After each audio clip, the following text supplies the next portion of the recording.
महाराष्ट्र राज्यों की बढ़ती महंगाई और बेरोजगारी का प्रमाण बढ़ चुका है। कालाबाजारी, भ्रष्टाचार, करप्शन, घोटाले, ऐसी समस्याओं का जनता पर बहुत बुरा असर पड़ रहा है। इससे हमारे कई अधिकारी जो है भ्रष्टाचार कर रहे हैं, कई नेतागण जो है भ्रष्टाचार में लगे हुए हैं, अधिकारियों के साथ मैनेजिंग का काम कर चुके हैं। जबकि दिल्ली वीडियोस देखने के लिए सब्सक्राइब करें, बेल आइकन दबाकर पाएं लेटेस्ट नोटिफिकेशंस। आप देख सकते हैं पूरे महाराष्ट्र राज्य में बढ़ती बेरोजगारी, महंगाई और कई जगहों पर पीने के लिए मिल रहा गंदा पानी, इससे हमारी जनता काफ़ी परेशान है। जबकि कई मंत्रीगण और कई अधिकारी लोग भ्रष्टाचार करने में व्यस्त है, उन्हें जनता की तकलीफ पता नहीं। जबकि दिल्ली में आदरणीय केजरीवाल साहब ने कितना दिल्ली का विकास कर दिया, आप देख सकते हैं। अब गुजरात का भी विकास होने वाला है, पंजाब का भी विकास हो गया, चल रहा है। तो एक IAS ऑफिसर जब इतने दिल्ली को डेवलपमेंट करने का कार्य करता है, तो हमारे पूरे महाराष्ट्र राज्य में कितने IAS ऑफिसर है आपको पता है? और कैसा काम होना चाहिए था आपको पता है? एक IAS ऑफिसर पूरी दिल्ली सुधार सकता है, एक IAS ऑफिसर अच्छे से अच्छा, बेहतर से बेहतर स्कूलों की फैसिलिटी दे सकता है। तो हमारे पास कितने IAS ऑफिसर हैं? कितने हैं पता है आप लोगों को? नहीं पता तो पता कर लीजिए। जबकि एक IAS ऑफिसर का पावर आप लोगों को पता है। तो हमारे आदरणीय मुख्यमंत्री एकनाथ शिंदे जी क्या कर रहे हैं? अपना कारोबार संभालने में व्यस्त है या जनता की सेवा करने के लिए आगे आएंगे? सभाएं तो चलती रहेंगी, सभा तो आपको करना ही है, विजिट भी आपको देना ही है, ये भी आपकी जिम्मेदारी है। लेकिन महत्वपूर्ण जिम्मेदारी आपकी ये भी है कि जनता की सेवा आपसे ज़्यादा से ज़्यादा हो। ये तो कहीं नज़र नहीं आ रही है। बड़े पैमाने पे चल रही राशन की कालाबाजारी, इसको देखते हुए जनता परेशान है। अगर मुझे मुख्यमंत्री बनने का मौका मिलेगा तो सबसे पहले हमारे देश की बेरोजगारी खत्म होगी। मैं पूरे महाराष्ट्र में 25 लाख नौकरियों का इंतज़ाम करूंगा, और जब तक के बेरोजगारी ख़त्म नहीं होती तब तक, और जब तक के बेरोजगार युवा पीढ़ी का रोज़गार नहीं लगता, पूरे लोगों को नौकरियों का इंतज़ाम नहीं होता, तो हमारी युवा पीढ़ियों को 5,000 रुपये महीना बेरोज़गार भत्ता दिया जाएगा, और महिलाओं के लिए 3,000 रुपये महीना दिया जाएगा। दिव्यांगों के लिए 6,000 रुपये पेंशन दिए जाएंगी, और ज़्यादा से ज़्यादा प्रयास रहेगा कि बेरोज़गारी कम हो और ज़्यादा से ज़्यादा युवा पीढ़ी को रोज़गार मिल सके। तुरंत मैं देने का कार्य करूँगा। सबसे पहले बेरोज़गारी बड़ा मुद्दा है। हॉस्पिटल की फैसिलिटी, वो VIP हॉस्पिटल पूरे महाराष्ट्र राज्य में बनकर मिलेंगे।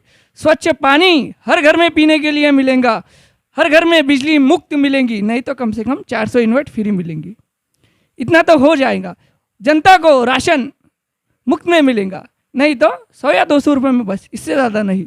और घर पर जनता को राशन मिलेगा। और हमारे जो एजुकेशन हासिल करने वाले जो विद्यार्थी है, जो स्कूल में पढ़ने वाले विद्यार्थी है, इनके लिए शिक्षण मुफ्त में होगा और अच्छा शिक्षण होगा। और बेहतर को बताया है कि पेट्रोल के भाव, मेरे कार्यकाल में आपको पेट्रोल 50 रुपये लीटर मिलेगा। ये मैं कर कर दिखा सकता हूँ, ऐसा नहीं है कि नहीं कर सकता हूँ। अभी तो मुख्यमंत्री एकनाथ जी सत्ता में है, वो भी करना चाहिए। और मीठा तेल, वो भी आपको सस्ता मिलेगा मेरे कार्यकाल में, वो भी आपको सस्ते से सस्ता देने का प्रयास करूँगा। और राशन की दुकानों पर मीठा तेल मुफ्त में मिलेगा, ये मेरे कार्यकाल में आपको मिलेगा। हर एक व्यक्ति को उसके कुटुंब के हिसाब से एक एक पैकेट उसको मिलेगा राशन की दुकान पे, और उतनी शक्कर भी दी जाएंगी। और ये सब उसको हो सकता है राशन मुफ्त में मिले, या मिलेगा भी तो कम कीमत में मिलेगा जितनी वो दे सकता है। और सबसे ज़बरदस्त काम यह है कि बेरोजगारी सबसे बड़ी समस्या है ना जनता की, तो ये मैं दूर कर दूंगा। राशन की दुकानों पर हमें कर्मचारियों की आवश्यकता पड़ेगी, स्कूलों में भर्तियों की आवश्यकता पड़ेगी। कई ऐसी बहुत सारी जगह है, कई लोगों ने कॉन्ट्रैक्ट ले रखा है, कॉन्ट्रैक्ट बेसिस पे काम कर रहे हैं। ये कॉन्ट्रैक्ट मुझे लगता है खत्म होना चाहिए। जिस तरीके से आदरणीय केजरीवाल साहब बोलते हैं, बरोबर है केजरीवाल साहब आपकी बात, क्या कॉन्ट्रैक्ट खत्म होना चाहिए, उन्हें सरकारी नौकरी मिलनी चाहिए। तो कहाँ है सरकारी नौकरी? हमारे पास तो आज ये हो रहा है कि सरकारी नौकरी करने के बाद भी, रिटायरमेंट होने का टाइम आने के बाद भी जनता को वहाँ पर लगाया नहीं जाता, और जिसको ड्यूटी पे रखते हैं उसको वापस से रिटायरमेंट होने के टाइम होने के बाद भी उसको वापस से उसके पद पे नियुक्त किया जाता है। ये कितना गलत है मेरे भाई, ऐसा नहीं होना चाहिए ना। क्यों नई वैकेंसी क्यों नहीं निकल रही है? अब तक निकल जाना चाहिए था, कई लोगों को बिठा देना चाहिए था। अंडरग्राउंड वायरिंग की जाएंगी, जहाँ वायर नजर से लटक आते हैं ना, आपको लटकते हुए नजर आते हैं ना, खंभों पर इधर उधर जो वायर लटकते हुए नजर आते हैं ना, तो ये मेरे कार्यकाल में आपको नहीं दिखेंगे, क्योंकि जो काम ये महाराष्ट्र में नहीं हुआ है। मेरे कार्यकाल में सोलार लगाकर बिजली दी जाएंगी, जिससे बिजली भी बचती है और बिजली का दाम भी कम लगता है। ये सब मेरे कार्यकाल में होगा। मेरे कार्यकाल में विमान की सेवा करने के लिए कई लोग बेचारे तरसते हैं, क्योंकि टिकट का भाव नहीं पे कर सकते इतना। तो मेरे कार्यकाल में ये कम हो जाएगा और दिव्यांगों के लिए तो मुफ्त में होगा मेरे भाई। मेरे कार्यकाल में सामान्य जनता भी इसमें प्रवास कर सकेंगी, क्योंकि इसका भाव मैं कम कर दूंगा। क्यों कम कर दूंगा? क्योंकि ये जनता की सुविधा के लिए है, जनता की सेवा के लिए है, क्योंकि ये बिजनेस करने के लिए नहीं है। करोड़पति लोग जाए, करोड़पति लोग आए, हाँ इनके लिए ज़रूर भाव बढ़ जाएगा। उद्योगपति के लिए तो ज़्यादा से ज़्यादा मैं भाव बढ़ा दूंगा, ताकि हमारी इससे जो पैसे का जो बचत हो, तो ये गौर गरीब जनता को इसकी सेवा मिले। ये तो मैं ज़रूर कर दिखाऊंगा आप लोगों को। विमान की सेवा आप लोग करना चाहते हैं ना, वो कई लोग मेरे पास आते हैं, साहब हमें विमान की सेवा करना है, लेकिन हम इतना टिकट नहीं भर पाते। तो बिल्कुल आप लोगों के लिए खुशखबरी, विकलांगों के लिए तो मुफ्त में होगा। और हमारे पास बस की फैसिलिटी जो लोग करते हैं, एयर कंडीशन बसेस होंगी, एयर कंडीशन सेवाएं दी जाएंगी। और हमारे रिक्शा वाले जो भाई है, गौर गरीब लोग, तो इनके लिए भी बेहतर से बेहतर योजना देकर, एक अलग से योजना बनाकर इन लोगों को इसका फ़ायदा पहुंचाया जाएगा, ताकि ये भी इनका जीवन सुखी से जी सके, आसानी से जी सके। और हमारे जो भी कर्मचारी है कॉन्ट्रैक्ट बेसिस पे लगे हुए हैं, इन्हें कॉन्ट्रैक्ट बेसिस पे हटाकर डायरेक्ट सरकारी नौकरी में कन्वर्ट कर दिया जाएगा, ताकि आने वाला जीवन अच्छे से जग सके। हमारे जो सिखाने वाले महाराष्ट्र राज्य के जो टीचर लोग हैं, इन्हें देश विदेश भेजने का प्लानिंग किया जाएगा। देश विदेश भेजकर इन्हें अच्छी शिक्षा देकर हमारे भारत में वापस लाएंगे, और भारत में वापस लाकर इनको ये जो शिक्षा प्राप्त कर कर आते हैं, वो हमारे यहाँ पर बच्चों को सिखाएंगे। बच्चों को अच्छा सिखाएंगे तो हमारे भारत का विकास होगा, और विकास कर कर भारत का नाम ऊंचा होगा। और आप चाहते हैं ना भारत का नाम ऊंचा हो, तो ये तो नहीं हो रहा है। अब देखिए हमारे पूरे महाराष्ट्र में ज़रा पानी कीजिए, स्कूलों की हालत कैसी है। तो अच्छी शिक्षा की तो बात ही दूर है ना। तो ये सब गलत है, क्योंकि प्राइवेट स्कूलों का ही सब जो भी है प्राइवेट का ही चल रहा है। प्राइवेट वाले भी इतने ठीक से नहीं है हमारे पास, कई हद तक होंगे, देखा गया है, लेकिन ये भी कई हद तक है। लेकिन हम सरकारी स्कूलों को अगर ऐसा बना दे, तो आप ये तय कर ले कि हम कितना कुछ कर सकते। हमारे देश के आदरणीय नरेंद्र मोदी जी, प्रधानमंत्री जी, मेरा आपसे एक सवाल है कि प्रधानमंत्री जी, आप जो नारा लगाते हैं बेटी पढ़ाओ बेटी बचाओ, तो कितनी बेटी पढ़ाई गई है और कितनी बेटी सेफ है, आप मुझे बता सकते हो ज़रा? हमारे महाराष्ट्र राज्य के मुख्यमंत्री भी ज़रा बता सकते हैं, हमारे मंत्रीगण मुझे आप बता सकते हैं कि कितनी बेटी पढ़ाई गई, कितनी बेटी पढ़ाओ बेटी बचाओ, इस नारे को हम लेकर चलते हैं, तो मुझे ये बताइए ना। तो ऐसा हुआ है? कितनी पढ़ाई, कितनी बचाई, और कितनी हमारे महाराष्ट्र की बेटियाँ कितनी सुरक्षित है, ज़रा हमें बताएं। और भारत की, पूरे भारत की बताइए। आजकल महिलाओं के जो रेप हो रहे हैं, तो ये कई हद तक गलत है। इसमें हमारा कानून स्ट्रिक्ट होना चाहिए, कई हद तक स्ट्रिक्ट नहीं है, क्योंकि आदत पड़ गई ना भ्रष्टाचार करने की। तो आदत से कैसे बाज आ सकते? नहीं, ये तो नहीं हो सकता ना मेरे भाई। आदत है, आदत को तोड़ो और जनता की सेवा में उतर जाओ। अगर मुझे एक मौका देते हैं, तो मैं जो आप नहीं कर सकते वो मैं कर दिखाऊंगा, ये मैं आपको बता रहा हूँ।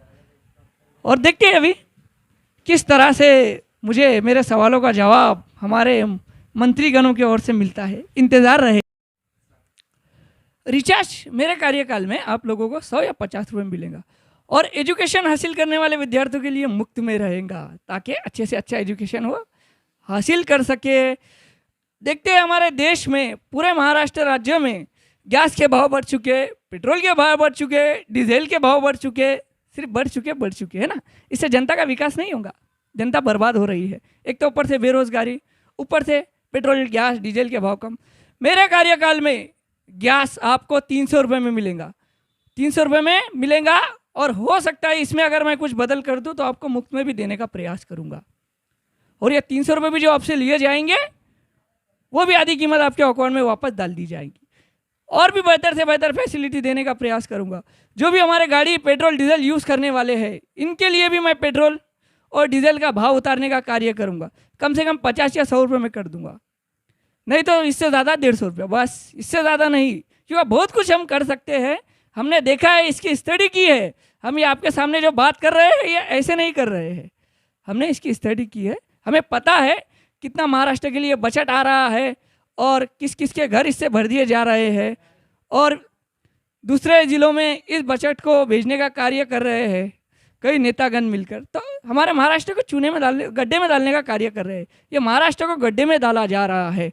अगर मुझे एक मौका मिलेगा तो मैं बहुत कुछ करके दिखाऊंगा जो आज तक किसी ने नहीं किया है। हॉस्पिटल में मुफ्त इलाज होगा, हॉस्पिटल VOVIP होंगे। सरकारी हॉस्पिटल को ऐसा बना देंगे कि आपको लगेगा कोई माना प्राइवेट हॉस्पिटल है। लोग प्राइवेट हॉस्पिटल में जाना छोड़ देंगे। मोहल्ला क्लिनिक होगा।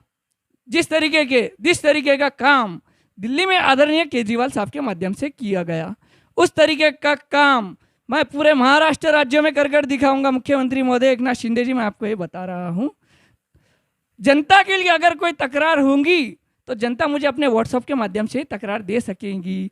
सारे अधिकारियों को सूचित कर दूंगा कि अपना नंबर एक बोर्ड पर लिख दे, व्हाट्सएप पर कंप्लेंट रजिस्ट्रेशन करे और 1 से 2 घंटे के अंदर उसका समाधान निकाले, ताकि जनता को किसी भी तरह का समस्याओं का समाधान ना करना पड़े। पानी पीने के लिए स्वच्छ मिलेगा और पानी का बिल नहीं लिया जाएगा। पानी का बिल भी मैं मुफ्त में कर सकता हूँ, क्योंकि मुझे पता है ये मैं हो सकता है हमसे, और ये करना चाहिए। जो हमारी सरकार नाकामयाब होते हुए नज़र आ रही है, असफल नज़र आ रही है, काफ़ी जनता इससे नाराज़ है। अगर हाँ मुख्यमंत्री एकनाथ शिंदे जी आपके पास तो अभी चार्ज है, तो आप क्यों नहीं कर सकते मेरे भाई? कर सकते हो ना, जवाब दीजिए। आप ये जवाब मुझे देंगे तो मुझे भी अच्छा लगेगा। ये मेरा सवाल है, कर सकते हो ना?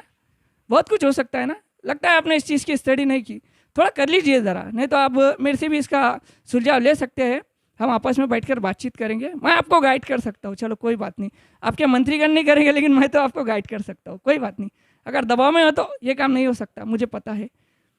तो कितना बेहतरीन से बेहतरीन हम काम कर सकते हैं। कई कोट्यवधि रुपए, करोड़ों रुपए महाराष्ट्र के विकास के लिए आ रहे हैं, जा रहे हैं। हमने देखा है, पढ़ा है, सुना है। पढ़ाई तो गलत नहीं होती ना मेरे भाई, वो तो सही होती है ना। हाँ, तो हमने पढ़ा है। ये काल में जो लोग डिप्रेशन से परेशान हैं, डिप्रेशन है किसी भी तरह का, वो रिलैक्स फील नहीं कर पाते, और हर मोहल्ले में आसपास ऐसा परिसर बना दूंगा, झाड़ वो लगाकर ऐसा स्वच्छ, छोटा सा एक साइड में गार्डन होगा, ताकि जनता आएंगी, अपना वक्त बिताएंगी। ऐसा हर कई मोहल्ले में आसपास जैसी भी संभव उसको जगह मिलेंगी, उस जगह पर ऐसा बेहतरीन बनाऊंगा, ताकि जो टेंशन में है, डिप्रेशन में है, अपना टेंशन दूर करे। क्या टेंशन तो होगा ही नहीं। और दिव्यांगों के लिए 6,000 रुपये महीना, वही वृद्ध के लिए 5,000 रुपये महीना कर दूंगा, और जो बेरोजगार है उनके लिए 3,000 रुपये पेंशन रहेंगी। बेरोजगार भत्ता उन्हें 3,000 रुपये पेंशन दिए जाएंगी, जिससे वो अपना उधर निर्वाह कर सके। मुझे तो ज़्यादा बेरोजगार भत्ता देने की आवश्यकता नहीं होगी, क्योंकि हमारे महाराष्ट्र राज्य में इतने वैकेंसी है, बस जितने चाहे उतने हम निकाल सकते हैं, इसकी कोई कमी नहीं है। अगर सरकार मुझसे पूछना चाहती है तो मैं बताऊंगा भी, लेकिन आपको करना पड़ेगा फिर वैसा, उस तरीके का काम जिस तरीके का जनता चाहती है, हम सब चाहते हैं। तो इससे हमारी बेरोजगारी कम होगी। सबसे बड़ी दिव्यांगों की बेरोजगारी है, सामान्य जनता की बेरोजगारी है, तो ये कई हद तक दूर होना चाहिए। सिर्फ यहाँ पे हमारा अडानी अंबानी का ही फायदा करने में लगे हुए हैं हमारी सरकार के लोग। बस हमारे आदरणीय देश के प्रधानमंत्री मोदी जी डिजिटल भारत का जो आश्वासन, जो जनता को जो झूठा वादा करते हैं, झूठे वादा से जनता को अपने तरफ आकर्षित करने का प्रयास करते हैं, तो अब जनता ये झांसे में नहीं आने वाली। जनता को पता चल गया है मोदी जी कि आपने जनता के अकाउंट में आ गए 15 लाख रुपए, नहीं, विकास भी नहीं हुआ, तो झूठे वादे करना बंद। आपका टिकट कट गया मेरे भाई, अब आपका लास्ट है। देखते हैं हमारी महाराष्ट्र की सरकार भी किस तरीके से चलती है और कितने दिन चलती है। मुझे तो नहीं लगता कि ज़्यादा दिन चलेंगी, फिर भी देखते हैं, ये तो आने वाला समय बताएगा। अगर मुख्यमंत्री एकनाथ शिंदे जी अगर कुछ मुझसे आपको कुछ सुझाव लेना है तो आप मुझसे ले सकते हैं, क्योंकि आप असफल नज़र आ रहे हैं।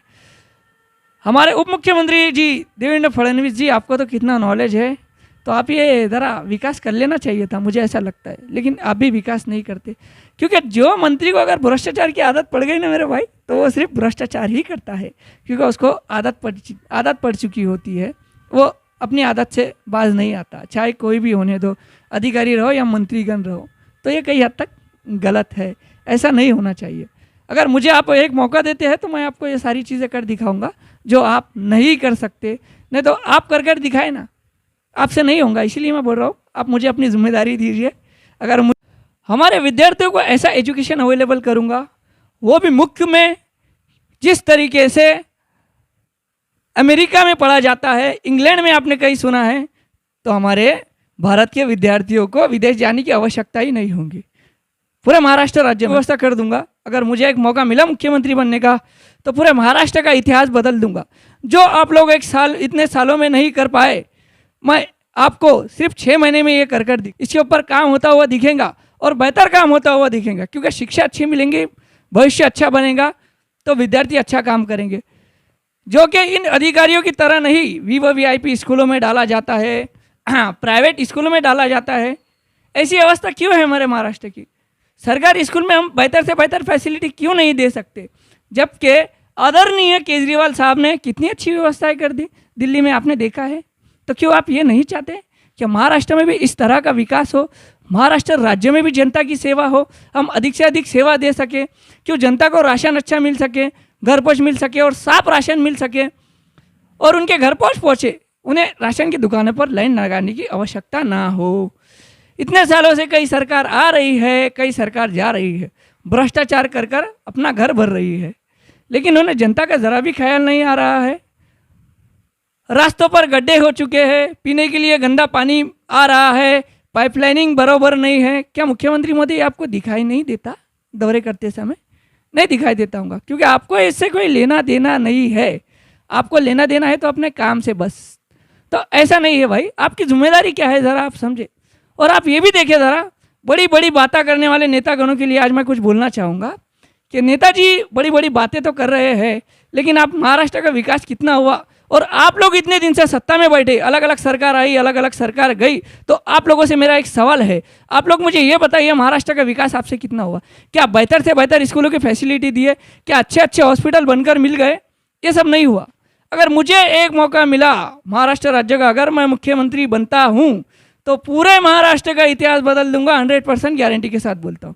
सबसे पहले स्कूलें ठीक कर दूंगा, सड़कें ठीक कर दूंगा, बेरोजगारी दूर कर दूंगा, और भी बहुत सारी फैसिलिटी है जो मैं अपने माध्यम से दूंगा। और एक फैसिलिटी ये भी रहेगी, क्योंकि गौर गरीब जनता है जो फ़ोन कॉल के लिए अपना मोबाइल यूज़ करती है, तो ये कंपनी वाले लूटने का काम कर रहे हैं, और हमारे देश के आदरणीय प्रधानमंत्री नरेंद्र मोदी जी इनको सपोर्ट कर जनता को बर्बाद करने का कार्य कर रहे हैं। तो ये गलत हो रहा है, तो इसका भी दाम कम होगा। रिचार्ज की सबसे बड़ी समस्या है, कई लोग मेरे पास आते हैं, बोलते हैं सर इसके लिए भी आपने कुछ बोलना चाहिए। बेरोजगारी के लिए तो आप बोलते ही हैं, लेकिन रिचार्ज के मुद्दे पर भी ज़रा बात हो जाए। तो बिल्कुल उन लोगों के लिए मैं बताना चाह रहा हूँ, अगर मुझे एक मौका दिया गया जनता की तरफ से या अपनी महाराष्ट्र शासन की तरफ से मुख्यमंत्री बनने का, तो मैं इसमें ज़रूर कुछ ना कुछ आपको छूट देकर रहूँगा। रिचार्ज विद्यार्थियों के लिए तो मुफ्त में रहेगा, और ज़्यादा से ज़्यादा कीमत ही नहीं रहेंगी रिचार्ज की, क्योंकि अब BSNL एक भारत सरकार का है, उसको हमें इस्तेमाल में लाना चाहिए, बेहतर से बेहतर नेटवर्क का इंतज़ाम कर तो उसका हमने देखा है हमारे औरंगाबाद ज़िले में महानगर पालिका प्रशासन की ओर से जिन लोगों को उनका रिटायरमेंट का टाइमिंग है, लेकिन कुछ पैसे देकर उन्हें वापस से पद पर बिठाया जाता है। इससे कैसा होता है, बेरोजगारी कम नहीं होती और नए लोगों को मौका नहीं मिलता है। कई जगहों पर देखा है, कई सरकारी ऑफिसेस में देखा है, इस तरह का काम चल रहा है, ये कालाबाजारी चल रही है। कई लोगों का राशन नहीं मिल पा रहा है, ऐसी बहुत सारी समस्या है। कई लोगों को पानी ठीक से पीने के लिए नहीं मिल रहा है। अगर मुझे मौका मिल गया, अगर जनता ने मुझे चुन लिया मुख्यमंत्री बोलकर, तो मैं इतना विकास कर दूंगा, इतना तो ज़रूर कर दिखाऊंगा कि जनता मेरे जाने के बाद भी मेरा नाम ले। इतना तो मैं ज़रूर कर दिखाऊंगा, जो कई सालों से ये लोग नहीं कर पाए, सिर्फ झूठे आश्वासन देते आए, ये तो मैं नहीं दूंगा। क्योंकि एक गरीब परिस्थिति का बंदा गरीब परिस्थिति जानता है। इसके लिए अगर जनता मुझे एक मौका देती है, तो ये जनता की मेहरबानी, अगर मुख्यमंत्री एकनाथ शिंदे जी से अगर ये नहीं संभल रहा है तो मुझे वो बोल सकते हैं आकर मैं उनकी जिम्मेदारी संभालने के लिए तैयार हूँ और मैं ये काम बखूबी निभा सकता हूँ। मुझे पता है किस तरह का बजट आ रहा है, क्योंकि मंत्रियों पर किस तरह का प्रेशर ना हो। अगर प्रेशर रहता है तो मंत्री और अधिकारीगण भ्रष्टाचार का काम करते हैं। मुझे लगता है हमारी महाराष्ट्र सरकार प्रेशर में आकर काम कर रही है, टेंशन में आकर काम कर रही है, क्योंकि उन पर किसी का प्रेशर है ऐसा लग रहा है मुझे। क्योंकि टेंशन फ्री सरकार तो अभी तक तो कितना विकास कर दी थी। आपके पास भी बहुत सारा समय है, अब पता नहीं आप उन समय का सही इस्तेमाल करेंगे या नहीं। तो इसलिए मैं आपको बोल रहा हूँ अगर आपसे नहीं हो पा रहा है तो आप ये जिम्मेदारी अगर मुझे देते हैं तो फिर मैं आपको बहुत ज़बरदस्त महाराष्ट्र बनाकर बताऊंगा, एकदम बेहतरीन, जिससे जनता का विकास होगा, जनता को स्वच्छ पानी मिलेगा, इलाज मुफ्त में होगा, बड़े से बड़े हॉस्पिटल बनाए जाएंगे, बड़े से बड़े विद्यार्थियों को लिए प्रोजेक्टर लगाकर शिक्षण दिया जाएगा। ये सरकारी स्कूल में, जो वीआईपी स्कूलों में जो दिया जाता है ना, जो पैसे लेकर पढ़ाते हैं, प्राइवेट जिसको हम बोलते हैं, तो उस प्रकार का काम हमारे पास नहीं होगा। प्राइवेट स्कूलों का किस्सा हम ख़त्म कर देंगे, जिस तरीके से दिल्ली में आदरणीय केजरीवाल साहब ने ख़त्म किया। क्यों आप लोगों को नहीं लगता है भाई होना चाहिए ना? बिल्कुल होना चाहिए, क्योंकि आपकी हमारी समस्या है, ये आपका हमारा पैसा है, ये जनता का पैसा है, ये जनता के काम में लगना चाहिए। लेकिन ऐसा नहीं हो रहा है, जनता का पैसा जनता के काम में नहीं लग रहा है। ये अधिकारी लोग अपनी तिजोरी भरने में लगा रहे हैं। कॉन्ट्रैक्ट बेसिस का कॉन्ट्रैक्ट खत्म होने के बाद भी उसको ही कॉन्ट्रैक्ट दिया जा रहा है। इसमें करोड़ों रुपए ये मैनेज कर ले, वो मैनेज कर ले, जबकि एक आईएएस ऑफिसर पूरा महाराष्ट्र, पूरा दिल्ली सुधार दिया केजरीवाल साहब ने, तो क्या एक आईएएस ऑफिसर महाराष्ट्र नहीं सुधार सकता? सही बात है ना मेरे भाई? कमेंट बॉक्स में ज़रूर बताना अपनी राय। और सबसे बड़ी समस्या, जनता को बिजली मुफ्त में मिलेंगी, जनता के बिल ज़ीरो आएंगे, ये हमारी सरकार कर दिखाएंगी जनता को। दबंग मीडिया बहुत ही जल्द दबंग स्वाभिमान पक्ष की स्थापना करने वाला है। अगर आप लोग भी कार्य करने के लिए आपका अगर इच्छा है तो आप भी इसमें कार्य कर सकते हैं, तो आप दबंग मीडिया से संपर्क कर सकते हैं, क्योंकि दबंग मीडिया बहुत ही जल्द अपना एक पक्ष बनाने जा रहा है जिसका नाम है दबंग स्वाभिमान पक्ष।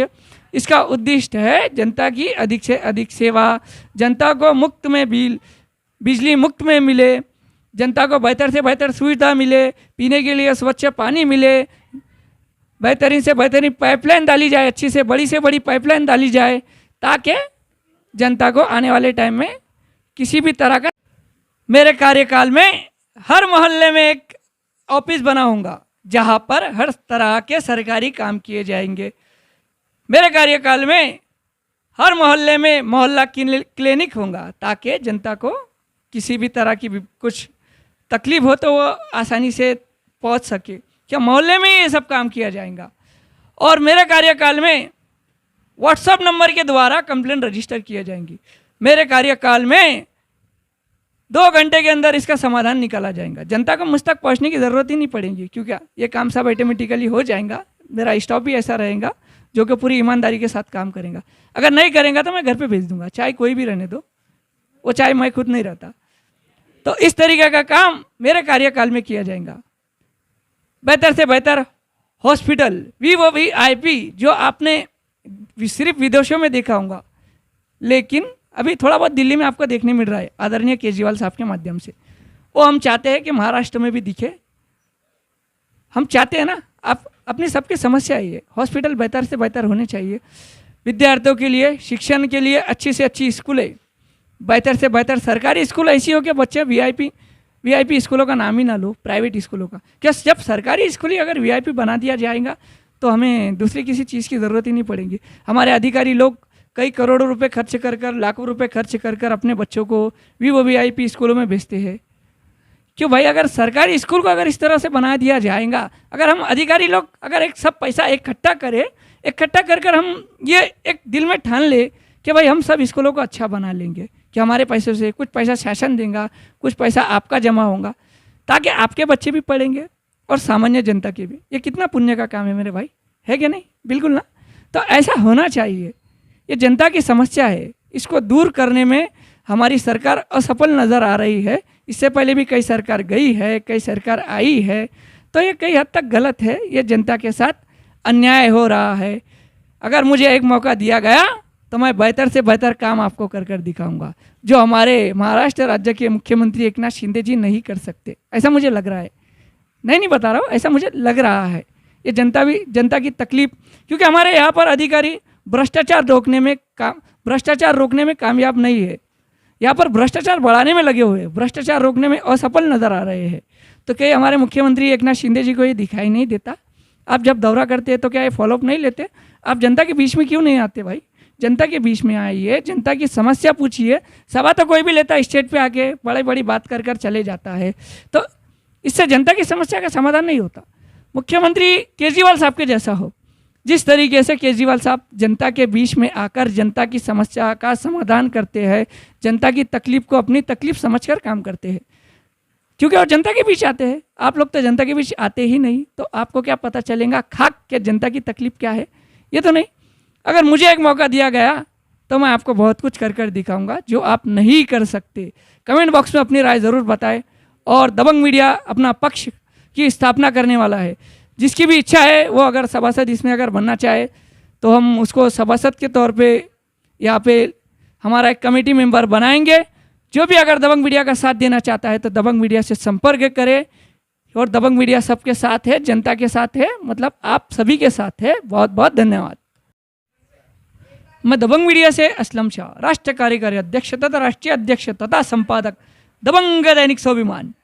वीडियोस देखने के लिए सब्सक्राइब करें, बेल आइकन दबाकर पाएं लेटेस्ट नोटिफिकेशंस।